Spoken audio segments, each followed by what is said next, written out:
हरे कृष्णा। मित्रों, एक लड़की थी जिसका नाम था मीरा। वो राधा रानी की परम भक्त थी। वो चाहती थी कि उसका विवाह जिस घर में हो वहाँ भी राधा रानी के भक्त हों, और राधा रानी की कृपा से उसे ऐसा ही ससुराल मिला। वो बहुत खुश थी अपने ससुराल में आकर। उसने अपनी सहेलियों के साथ बरसाना जाने का प्रोग्राम बनाया, मगर दुर्भाग्य से कुछ दिन पहले उसके पैर में चोट लग गई। मगर फिर भी उसने अपना हौसला नहीं छोड़ा और वो चोट लगे हुए पैर से ही बरसाना गई। सारी सहेलियां आगे अटारी पर जाने के लिए आगे बढ़ गईं और वो पीछे रह गई, क्योंकि उसके पैर में चोट लग रही थी। इतने में ही एक लड़की आई और वो मीरा से बोली हाथ पकड़कर कि चलो मैया, मैं तुम्हें धीरे धीरे राधा रानी के दरबार में लेके जाती हूँ। तो मीरा ने कहा कि तुम्हारा नाम क्या है?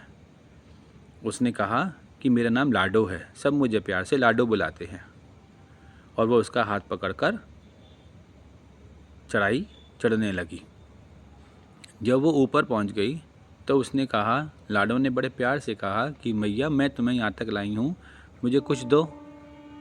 तो उनके पास एक चुनरी थी, उन्होंने उसको बड़े प्यार से दे दी। लाडो ने कहा कि मैं रोज़ तुम्हें यहाँ तक लेके आया करूँगी और तुम राधा रानी के दर्शन करना, मगर मुझे तुम रोज़ कोई ना कोई उपहार देना। तो मीरा को वो लड़की बहुत अच्छी लगी। तो मीरा ने कहा, ठीक है, मैं तुम्हारा रोज़ नीचे इंतज़ार करा करूँगी और रोज़ जब तुम मुझे मेरी मदद करोगी तो मैं तुम्हें एक वस्तु दूँगी। लगातार 6 दिन लाडो आती और मीरा को ऊपर तक हाथ पकड़कर लेकर जाती, और मीरा ने भी अपने वादे के अनुसार प्रतिदिन उसको कोई ना कोई भेंट दी। गजरा दिया, चूड़ी दी, झुमके दिए, पायल दी, वस्त्र दिए। जब छठा दिन हो गया तो वो एक बालक को, लड़की जो थी ना लाडो, वो एक बालक को साथ लेकर आई।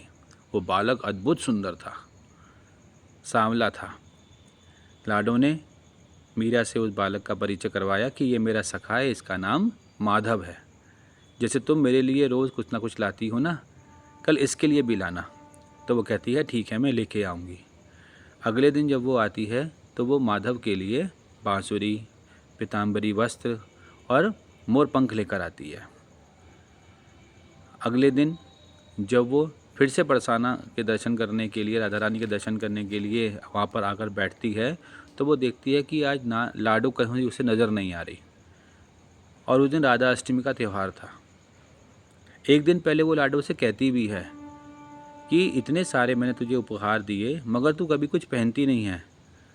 तो लाडो उससे कहती है कि कल राधा अष्टमी का त्यौहार है ना, मैं ये सारे जो तुमने मुझे आभूषण, वस्त्र दिए हैं, अलंकार दिए हैं, मैं कल पहनूंगी। तो वो कहती, उसको अगले दिन राधा अष्टमी वाले दिन नज़र नहीं आती लाडो। वो बड़ी परेशान हो जाती है, क्योंकि उस दिन राधा अष्टमी थी, भीड़ भी बहुत अधिक संख्या में थी। तो वो धीरे धीरे खुद ही अकेले चलना शुरू करती है, और जब वो ऊपर अटारी पर पहुंच जाती है और जैसे ही पट खुलते हैं राधा रानी के, तो वो देखकर अचंभित हो जाती है कि जो जो चीज़ उसने लाडो को दी थी, वही वही चीज़ राधा रानी ने पहनी हुई थी। वही वस्त्र, वही झुमके, वही पायल, वही गजरा, वही चूड़ी। और जो उसने माधव को चीज़ें दी थीं, पीताम्बरी वस्त्र, बांसुरी, मोरपंख, मुकुट, वो सब कृष्ण ने धारण किए हुए थे। तो वो उसकी आँखों से आंसुओं की धारा बहने लगती है। वो समझ जाती है कि वो लाडो और वो माधव कोई और नहीं, स्वयं राधा कृष्ण ही थे। वो बड़ा अपने आप को कोसती है कि वो उसके साथ कितने दिन रही, उसका हाथ पकड़कर उसने उसको चलाया, उसने उसे माधव को मिलवाया, मगर दुर्भाग्य उसका कि वह उसको पहचान नहीं पाई। तो मित्रों, हमें ईश्वर किसी भी रूप में आकर दर्शन दे सकते हैं।